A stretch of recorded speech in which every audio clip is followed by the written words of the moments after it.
these are my notes on the 100 Years' War, and there's a little bit about Joan of Arc. And so, Edward III's early campaigns in France achieved little French army followers. Well,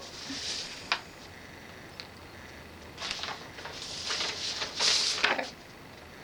I'm a little ahead of myself. Okay. So capitalist industries paid low wages and prevented workers from forming organizations. Industrial revolts throughout Europe, such as Ghent in 1381 and Rouen in 1382, revolt of the Ciompi in Florence, I apologize for mispronunciation, in 1378, Ciompi were wool workers. By 1370s, wool industry depressed. Wool workers' real wages declined. Revolt won them the right to form guilds and be represented in government. Authorities ended Ciompi participation in government in 1382. Peasant and urban revolts sometimes resulted in short-term gains for the participants. Rural and urban revolts of the 14th century ushered in an age of social conflict that categorized much of later European history. Bad times were during the 100 Years' War, such as the famine, plague, economic turmoil, social upheaval and violence, and war and political instability. Of all struggles, the 100 Years' War was the most famous and the most violent.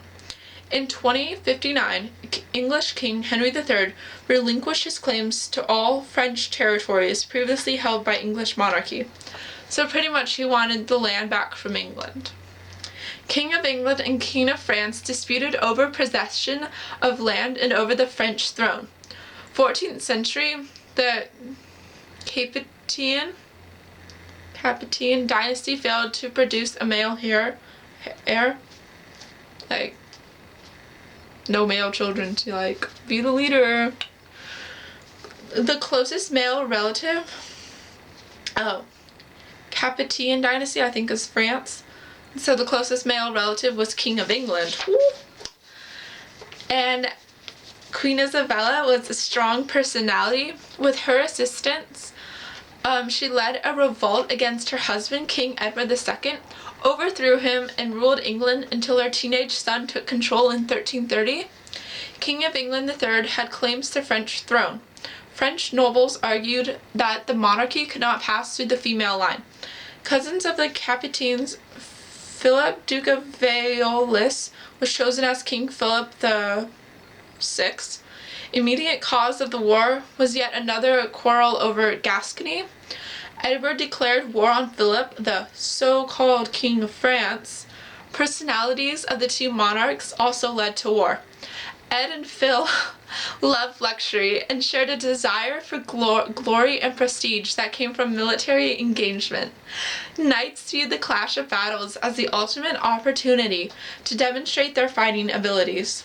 As war dragged on, the outcomes of battles were increasingly determined not by knights, but by peasant foot soldiers. French army of 1337 had heavily armed noble cavalry, which resembled its 20th and 13th century forebears. Noble cavalry considered themselves the fighting elite and were content with foot soldiers and crossbowmen, their social inferiors. English army included peasants as foot soldiers since at least Anglo-Saxon times. Foot soldiers adopted the longbow. So England had the longbow, which was kind of good for them.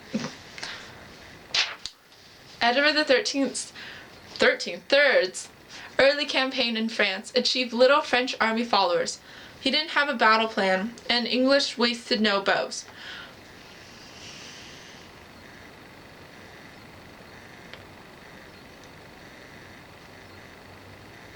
The prince's campaign in France were devastating. Battle of the Poitiers ended first phase of war. English wasn't strong, strong, and the French recovered. English returned to avoiding battles. In 1815, Henry V renewed war during France's Civil War.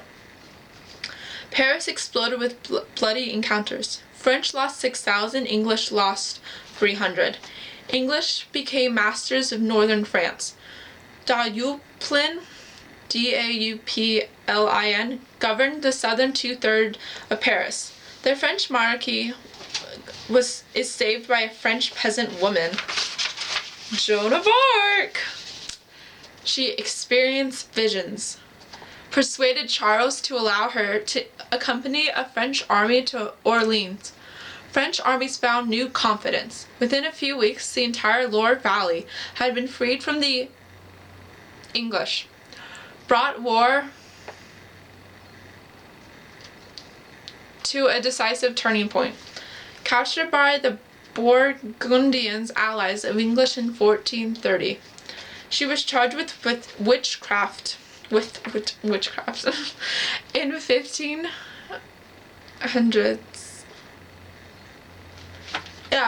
century, spiritual visions were thought to be inspired by either God or of the devil. She died at the age of 19. She was a feminist heroine. War dragged on for another 20 years. The French won. French used the cannon.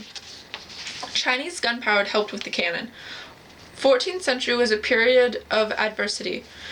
Contracts now based on money substituted for military violence. Oh, so if you didn't want to be in the military, you would just give them money and then you wouldn't have to go. And nobles went to royal courts offering to serve the king. So causes of the war were political and economic. Political territorial dispute between France and England. 1. Who owned it? Who controlled it? Must honor French king. Oh, the new king must honor French king. Question number 2. Who was going to be king of France? The king died, son should take over, but there was no male heirs.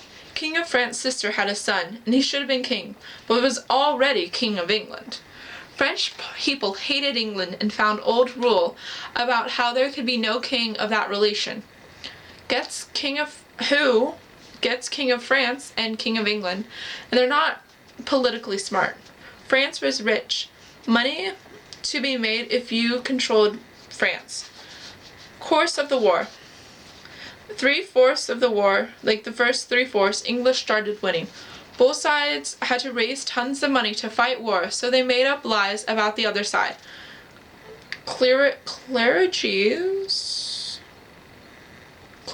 were against France, and they told horrible lies. New technology, so it was longbow versus crossbow. Armies met and fought. English won because of the longbow. Well, for the first 3/4. The longbow was more accurate, and it had a 3-to-1 better load and farther back.